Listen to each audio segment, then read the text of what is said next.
Monaco Grand Prix that had a little bit of everything depending on what it is you like as a Formula One fan. You like rain interruptions? You got it. You like a little bit of running in the wet? You got it. You like a longer F1 race than normal? You got that. Arguably, the only thing you didn't get is overtakes. And let's face facts, we never ever get that in Monaco anymore because modern day cars are so wide that it is legitimately impossible to actually have cars be overtaking on the narrow street circuit in the Principality of Monaco. Not that that would matter too much if you're a Red Bull fan, because Sergio Perez, yes, you heard that right, not Max Verstappen, but Sergio Perez has taken what was a very big win for him and Red Bull. Some bad strategies from Ferrari and some very good strategies from Red Bull was what ended up making the difference in the end, because as we know in Monaco, overtakes aren't necessarily something that happen too often, but you can overtake if your pit strategies are correct. And what happened with Red Bull was that they got theirs spot on, unlike the Ferraris, who actually ended up going for what was, historically speaking, the right strategy, but they ended up overestimating just how strong Red Bull would be on the car at that point. So the lowdown of the race is basically pretty simple. Charles Leclerc was, in fact, leading a good chunk of the race for the most part, but what happened was when he got called into the pits, well, it turns out that Ferrari first called him into the pits, then they said, no, stay out, at which point he was already in the pits, so he was a little upset at that. What happened after that was that they managed to get him onto the hard tires because they had to start the race on wets.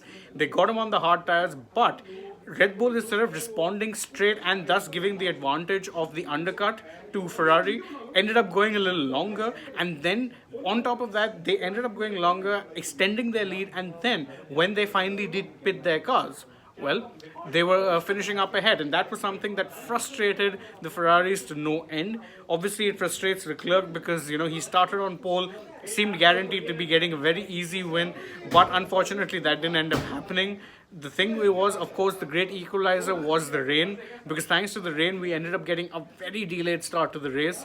I mean, not only did the race first started, it started behind the safety car, the formation laps took place behind the safety car, and then on top of that, even later on, there was a rain interruption, there was red flags. Remember, Mick Schumacher ended up crashing into the barriers, caused a red flag. That also threw everyone's strategy it threw everyone's strategy into disarray, simply because, well, no one was anticipating a red flag at that point. Rain was pretty much cleared. The only benefit of the red flag at that point was that, of course, all the teams got to change their tires, so we got to see some different strategies. That was probably the more interesting thing. Yogesh Renwal, India has in fact hosted F1 races in the past. There were 4 of them from 2010 to 13. There were disagreements with the state government thereafter, and hence there has been no F1 in India since. I hope that answers your question. Please, for the love of God, stop spamming the chat. Anyhow, back to the race at hand, and of course, big win for Sergio Perez. I think it's his 3rd win in F1, if I'm not wrong. 3rd or 4th, you can correct me on that if I'm wrong. Yogesh Anwal, because, well, there was a dispute with taxes. F1 didn't think that it would be beneficial for them to come back to the circuit, and hence they chose not to. And the thing is that in today's day and age, all countries want, an F1 race, and it's just, it's just actually easier to find another country to host. Sarat Chandra with a good one. He's saying that Rajasthan Royals batting is quicker than Sergio Perez. Yes, but the thing with Monaco, as we know, is that you don't need to be the fastest to win. Track position is of very big importance. Again, if you remember when Daniel Ricciardo won the race in 2018, he was losing power halfway through the race, but he managed to stay out in front and he managed to claim the race win. So, as I said, in Monaco, these sort of things don't really matter. Even if you were watching the battle between 7th and 8th, which was taking place between Fernando Alonso and Lewis Hamilton, Hamilton was pushing hard.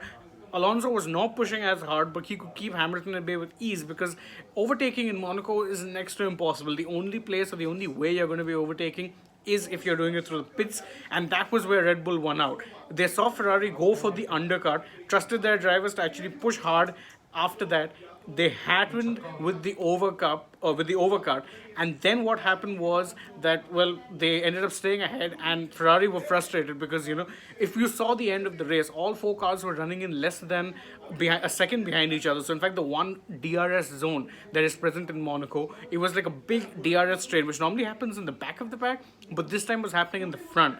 But none of them could overtake, and that's the thing when it comes to Monaco. Yogesh, Sebastian Vettel, in case you're wondering, finished 11th. So he finished just outside the points. And let's go over actually the top three, because I've talked a lot about the winners, but Sergio Perez gets the win, big win for him. Carlos Sainz finishing in second place. Whilst Carlos himself would be happy, I think Ferrari would have been wishing that it was Leclerc who was finishing there, because Verstappen finished third. So if Leclerc had to finish in second, then it would have been really good for him, because he would have cut down that points deficit. Instead, he finishes behind Verstappen, and that means that Verstappen has actually very slightly extended his lead. So third place to Max Verstappen, he takes the final podium position. Leclerc in fourth. George Russell, by the way, continues his streak of finishing in the top 5 so far this season. That's 7 races that he's now finished in the top. He managed to finish in or around the top 5 every single race he's finished. That's the bare minimum. He continues that streak. Good on him. Lando Norris finishes 6th in the McLaren. Fernando Alonso 7th. Hamilton 8th. Esteban Ocon, the other Alpine, in 9th. And it was Valtteri Bottas in the Alfa Romeo who collected the final point. I think definitely if you managed to finish on the points in such a chaotic race, very, very good news for them. Bad news, well, the biggest losers from this particular race, of course, Haas. Kevin Magnussen ended up suffering a premature early retirement, and in the end, even later on, Mick Schumacher, big crash, and that's something that the team would have been hoping to avoid, not just because it forces them to repair the car, but you have to remember F1 is in what is called the cost cap era, so any repairs or updates that happen come from the budget, and so this might actually delay a bit of their upgrade work if they had any in the pipeline. Not a good look for them in that regard. And then, more than just that, the other losers, you can arguably say, of course, the Alpha Tauris. Yuki Tsunoda finished in 17th, which is last because the rest 3 drivers actually ended up suffering DNFs. Pierre Gasly only in 12th. Again, Daniel Ricciardo last year had a very bad, Monaco Grand Prix, and he didn't have a very good Monaco Grand Prix this year as well, finished 13. The Aston Martins of Sebastian Vettel and Lance Stroll, remember, they made very big upgrades in Barcelona, brought out a B-spec car, and well, they've not really done anything to change their fortunes in that regard. So obviously, a bit of an interesting situation for them in that regard. Aston Martin would have been expecting more, but they haven't gotten that yet. Anyway, the thing is that this has been an interesting race in that regard for, the Red Bull team. They've finished, they'd be the happiest after this race. Their drivers finished 1st and 3rd. Ferraris finished 2nd and 4th.